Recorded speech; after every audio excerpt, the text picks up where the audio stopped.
Good afternoon, members and esteemed guests. I'm Mark Fletcher, and I'll be your host for today's special web presentation from iCERT. At this point, I'd like to turn the program over to the iCERT Board of Directors Board Chair, Eric Hagerson. Hello, I'm Eric Hagerson of iCERT, the Industry Council for Emergency Response Technologies. We're a vendor-driven organization that's focused on empowering public safety and its professionals to do the critical work they do. Today, we're pleased to introduce to you our new Executive Director, George Kelemen. George will talk about a strategic vision for iCERT, as well as take questions from the audience. But before we do that, we've asked Kim Scoville, our former Executive Director and now Director Emeritus, to provide a brief overview of the accomplishments of iCERT during his tenure at the helm. We've also asked Executive Committee members Mary Boyd and David Jones to provide some insights into why George was selected as our new leader. And now, without further ado, I turn it over to Kim. Hi, everybody. Kim Robert Scoville, former Executive Director of iCERT. Happy to be here today to kick off this Meet George Kelemen, the new Executive Director of iCERT program. I want to just offer a few comments and outline some of the accomplishments that we've done at iCERT with your help in the last 3 years or so when I've been Executive Director. The first is to say, again, thank you. I've enjoyed my tenure as Executive Director, and it's the honor and one of the greatest achievements of my career. I'm looking forward to a smooth and seamless transition with George moving into his Executive Director role. And I hope as part of that, you will continue and even increase your participation with all the items that iCERT offers in our value proposition, whether it's committees, work groups, and even our newsletters. Please, please, please make sure all your colleagues are getting our newsletters every week. It's easy. There's a link in every newsletter. All you have to do is click it, add the email. It's free. You can have 50, 100 people in a newsletter from your organization. That keeps everybody informed and in the know. And it's an easy way to do it. So I hope you'll continue that in all of your organizations. One of the most important things we're working on, and you'll hear more about it during the discussion, is the pending NG 911 legislation, HR 5376 and Senate Bill 2754, the $10 billion in grant allocations for NG 911. We're sure looking forward to this. I just wanted to add, even though we don't get a chance to talk about it as often as we'd like because we're moving so fast, Don and the policy committee working behind the scenes to make this happen, that I wanted you to know that iCERT has been and continues to be a material part of this legislative process, and this legislation wouldn't be anywhere near as far along as it is or as complete as it is if it hadn't been for iCERT. And I wanted to thank everybody involved, and we're all looking forward to a piece of legislation passing very, very soon. Speaking of accomplishments, one of the things I'm proudest of is our member growth and diversity. We've grown our membership both numerically and in the type of members, along with the diversity and changes in the public safety landscape with technology. And I'm very proud of that. When you look around and you see Microsoft and Amazon and all the new smaller members and some of the medium-sized members, it's great to see new companies with new services in our membership. And we'll talk about getting new members in just a moment. I'm proud of the Public Safety Communications Interoperability Working Group. Think about everything that Ray and Al have done, working with DHS and Texas A&M on their NG 911 interoperability project, working with Nina with the NIOC, and working with the ICE Steering Committee. Remember, as part of your iCERT membership, you get access to these groups and committees. We often have voting seats, and you don't get that as an ordinary company, but you do get it as part of the value proposition of your iCERT membership. Something to think about. Our data integration initiative, we're close to the first work product from that group coming to a conclusion, and part of that will be recommendations for the next set of initiatives for the folks involved with the data integration initiative. We're all looking forward to that, and I hope when you see that you'll consider participating if you haven't in the past, or certainly re-up and working with the group. Data integration and interoperability are the hot topics in our industry, and iCERT needs to be a leader so that things happen in those space in a way that's affordable and accomplishable by the folks in the technology community, because frankly, we're the ones that do a lot of the work. Our policy and innovation and technology committees. Don and the policy committee have done an incredible job for years and continue to do that. Already talked about legislation. Innovation and technology, remember the cloud working group, all the white papers we did, those things are still cited today frequently by members of the industry for their value in helping to clarify technology questions in the public safety space. Our marketing committee has been very active. They're responsible for many things, including our new logo, which you see behind me, which recently has been service marked, along with our catchphrase, "Empower Public Safety Together." That was also service marked recently, and we're proud of those and thank the marketing committee for the process that we went through to get those. And of course, our new website. If you don't go by the website often, you really should. We work hard to keep the news updated. If you're looking for information and there's something we don't have, let us know. But the new website's very functional, and we hope it'll be a big part of iCERT members' participation and, of course, our value proposition going forward. I'm a little biased. I think our semi-annual member meetings, we only used to do one meeting a year. Now we do two. And even though, unfortunately, they've been virtual in the recent past, when protocols allow us to get back in person, I guarantee it'll be a great meeting, as they always have been. And I put our in-person member meetings up against anybody else's. Our speakers, our participation by members in panels and discussions, our committee and work group reports, even our networking is unique. And I think those are important parts of the iCERT program and iCERT participation. And I'm glad we're able to do them, and I hope you'll be a part of them, enthusiastic part of them going forward. Quick reminder, December 7th, 8th, and 9th, don't forget, that's our next virtual meeting. Make sure to watch for information to sign up for that. And last but not least, the Deltek RFP program. Unique. There are 98,000 trade associations in the United States. Only one, iCERT, has the Deltek RFP program. 100 to 150 fresh RFP, RFI leads delivered to your mailbox 5 days a week. I'm sorry, no extra charge. That's an amazing value and unique to iCERT, and I'm very proud of it as an accomplishment. If I have one request, if I'm permitted, please, I'm asking every member to invite one non-member that you work with, a supplier, a friend, a colleague, to join iCERT or certainly consider it. You don't have to do the heavy lifting. We'll do all the work. A lot of information is already on the website. There's a link up in the slide. And if you'll send their name and contact information along, we'll do the rest. Your testimonial is the greatest sales force we have. Your use and enjoyment of iCERT as an organization to help your business model is the best testimonial and the best salesmanship we can have. So please ask one non-member that you know or work with to join iCERT. If we can grow the organization that way, think of all the things we can accomplish, particularly with new companies and new contacts and the leverage that'll give us to do new and great things in the future. All right, my time is up. Just a reminder, if you ever have any questions, I'm still around as Executive Director Emeritus, and I'm happy to be contacted at executive-director@theindustrycouncil.org, and I'm available as a resource anytime you need me. Thanks, folks. Now on with the program. Now, many of you are no doubt curious not only about George, but also the Executive Director selection process. Next, let's hear from iCERT board members Mary Boyd and David Jones about their insights and reasons for supporting George Kelemen as iCERT's next Executive Director.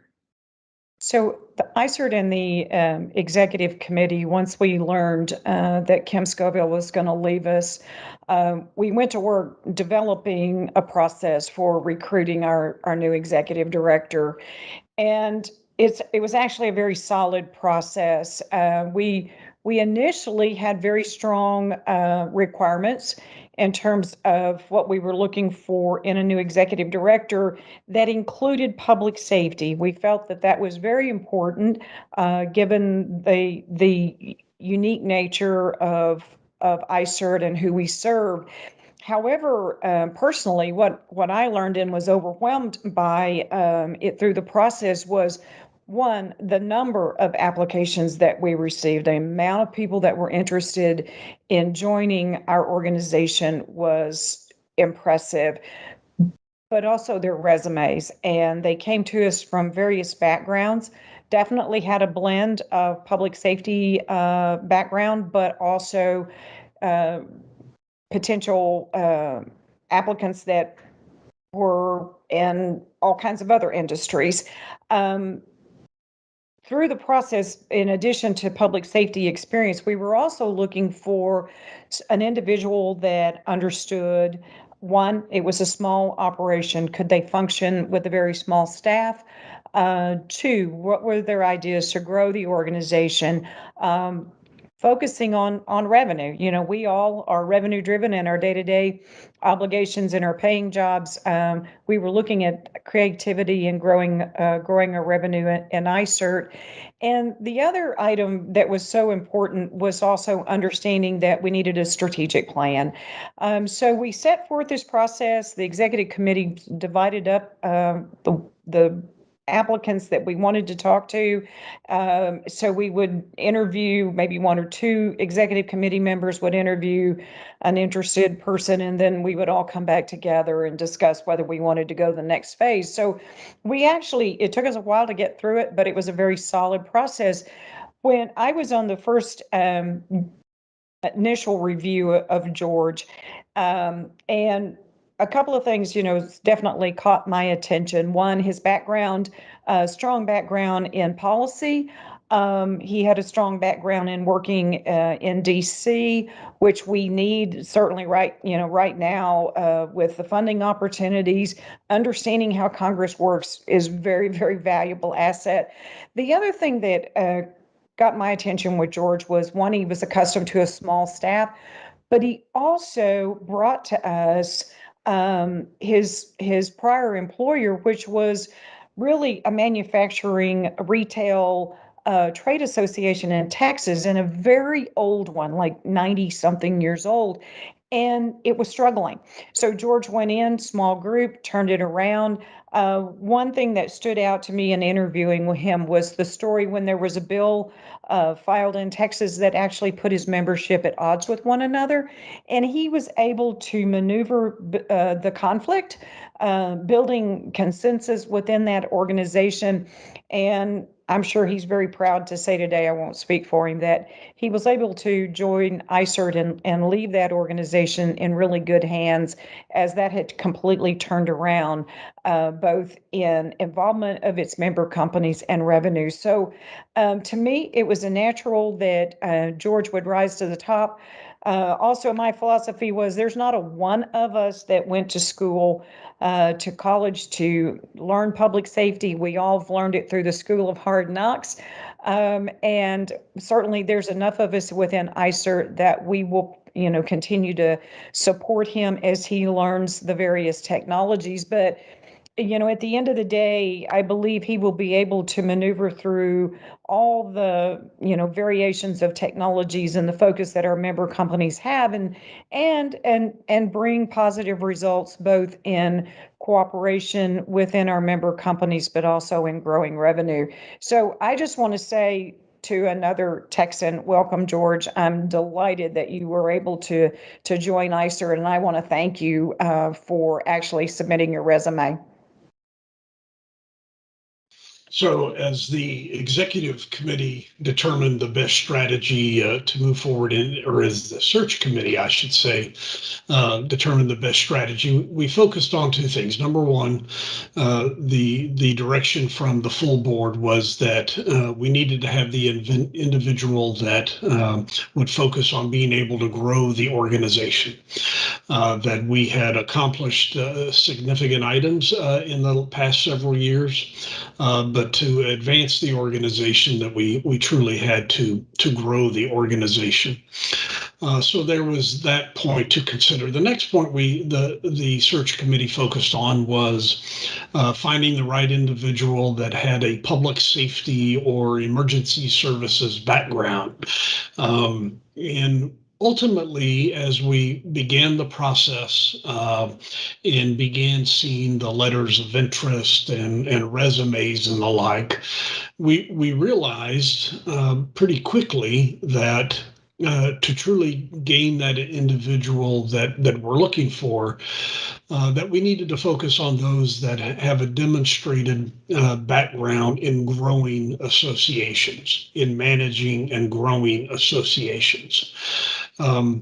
It really drove us to look at what in that background of the individual that we were seeking enabled them to be successful in growing the organization and growing the influence they have both at the federal and state policymaking level, but also, in growing the organization in terms of membership and services being provided to membership. At iCERT, we have a whole host of subject matter experts in public safety and emergency services, in the products and services that we provide to public safety. But we don't have a whole lot of folks that are subject matter experts in association management and growth. So accordingly, that became the focus on ensuring that that we find the right individual that has demonstrable success in growing an organization, that understands the proper role at the federal and state policy making level, but has demonstrated that they can manage and grow associations such as iCERT. So accordingly, we went through this process, and we ended up with George Kelleher. And it, what draw us, or what attracted us to George, revolved around, not only did he grow the current organization which he was leading at the time, a state level organization, trade association, proved where he can grow that organization with a relatively small staff, which is very similar to iCERT. But he also had a background in previous associations where he led the federal and state policy making and legislative affairs organizations. And we're talking about very large organizations such as AARP and the Airports Council, both of which are known for their government affairs and legislative affairs programs. So the background that George brought to that, along with his demonstrated success in growing an organization, led us to ultimately make the decision to hire George. And we're glad that he is accepting the position, and we look forward to future growth, both in terms of membership, in terms of influence, in terms of membership and services to membership, and the value that we can create both for our members as well as our industry. Thank you to all of our speakers today. Your insights into the selection process have been very informative. Before we hear directly from George Kelemen, I'd like to remind all of our participants today that immediately after he's finished speaking, George will be taking questions directly from the audience. Anyone with a question can simply place it directly into the chat tool, which I'll then moderate and present to George. So without any further ado, it's my great honor to present to you iCERT's new Executive Director, George Kelemen. And good afternoon, everybody. It is indeed a pleasure to be with all of you today, and it is truly a pleasure and an honor to be the new Executive Director of iCERT. Before we dive into the more substantive part of the conversation as part of this webinar, I wanted to share with all of you a little bit about myself and hopefully start to build a relationship and a connection with each of you that I know is going to be so important as we move forward with iCERT. I'm a Texan, as Mary mentioned. I grew up in Houston, attended the University of Houston, and now reside in Austin, Texas, after having spent over a decade in Washington, D.C. I'm married and have a family. My wife and I met in high school, and we're high school sweethearts. And in fact, we just celebrated our 24th wedding anniversary earlier this week. So we met in high school and managed to stay together all these years, which is great. And she's been a great friend, a great partner, and a great mom to our kids. And on that note, we have two kids, a 19-year-old daughter named Kelsey, and a soon-to-be 13-year-old son. He'll turn 13 in mid-November. Our son is Cooper. In our family, we are passionate about sports and about outdoors and having a good time. And my wife likes to tell people that in our family, we do politics and we do sports. And that's kind of the things that drive us in our professional lives, and then also in our at home, off the clock kind of lives. In terms of sports, our two kids are incredibly active in their respective sports. Our daughter Kelsey is a collegiate golfer, and we're very, very proud of her and her success, and are thrilled at watching her growth in a game that none of us are very good at other than her in our family, so it's amazing to watch her growth and her success. And our son Cooper is a very, very talented baseball player. He plays select travel baseball, and past very minor little league. I never played a whole lot of baseball and I'm not really a baseball person. So it's been amazing to watch his development and his growth as he's been surrounded by coaches and others who are true baseball people who are helping him develop and thrive. So that's what we fill our days and our weekends with, especially is following them and watching them succeed in their respective sports and as well as their respective lives. My wife and I are both former collegiate athletes, so hopefully, I guess the sports theme shouldn't be a surprise. I ran track and cross country at the University of Houston, and I'm a proud Houston Cougar. My wife played collegiate basketball at Texas Tech University, which she's quick to remind anyone who asks. It's where men are men, and women are national champions, and she was actually part of that team that won in 1992. Those are the themes. Obviously, in politics, we both have worked extensively throughout our careers in and around politics. I got my start working for George W. Bush when he was governor of Texas, right out of school, as a matter of fact, on his reelection campaign to the state house here in Texas. And then that morphed into a full-time job working in the gubernatorial administration, and then ultimately onto the 2000 presidential campaign, and then also did a stint on the 2004 campaign. The whole notion of working on a presidential campaign was such a formative thing for me, and anyone who ever asks, regardless of their age, regardless of party, when they are thinking about or have been approached about joining a presidential campaign, the first two words I tell them is do it. If you have a way to do it, if you can do it, and you could be gone from your family and kind of disconnect from your life for 6 months to a year or two, it's life-changing. It's amazing. It's something that you can never replicate, I don't think, doing anything else. And so that's something I'm really passionate about, and feel like it was such a life-changing experience for me. Obviously, the obvious part of the relationship you build with someone who ultimately becomes the president of the United States, but more importantly, the relationships you build with all of the colleagues and the people and the mentors that come out of that experience, and that's been very, very true for me. And so I hold those relationships very, very close. They've been very, very important to me throughout my life and throughout my career, and still are. And so that's the thing I really like to share with anyone who's contemplating doing that, is that that's what you get out of it, and it's incredibly meaningful.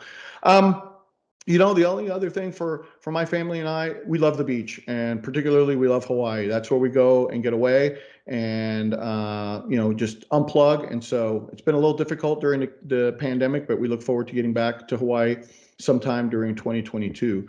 And hopefully some of you out there share the passion for Hawaii as well. It's an incredible place and a unique place, and certainly a place that we're incredibly fond of as a family.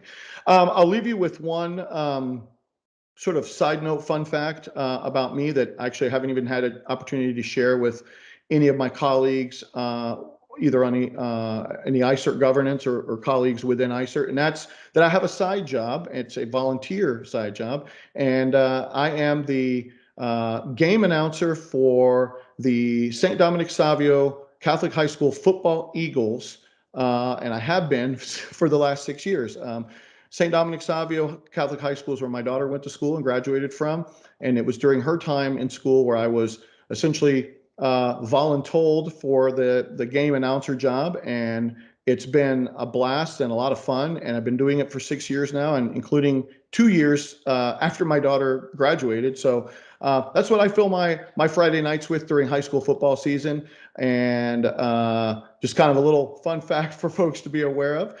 And other than that, I look forward to, again, to our conversation coming up here on the webinar, and especially the opportunity to meet all of you and get to know all of you in person over the next, however long. My hope is that it's for many, many years, and develop these meaningful relationships and be able to really work together to move the goals of our industry as well as iCERT forward into the future. So again, it's a pleasure to be with you, and I look forward to visiting with all of you more in depth here shortly.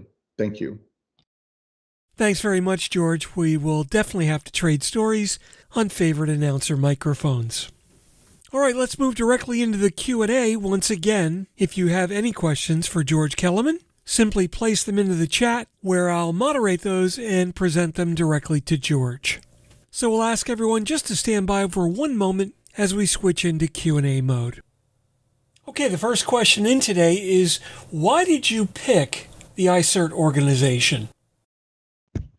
Yeah, it's a great question. I think, as Mary described, my path, particularly in my last job at the Texas Retailers Association, I felt like I had done what I needed to do there and accomplished all the goals that they set for me.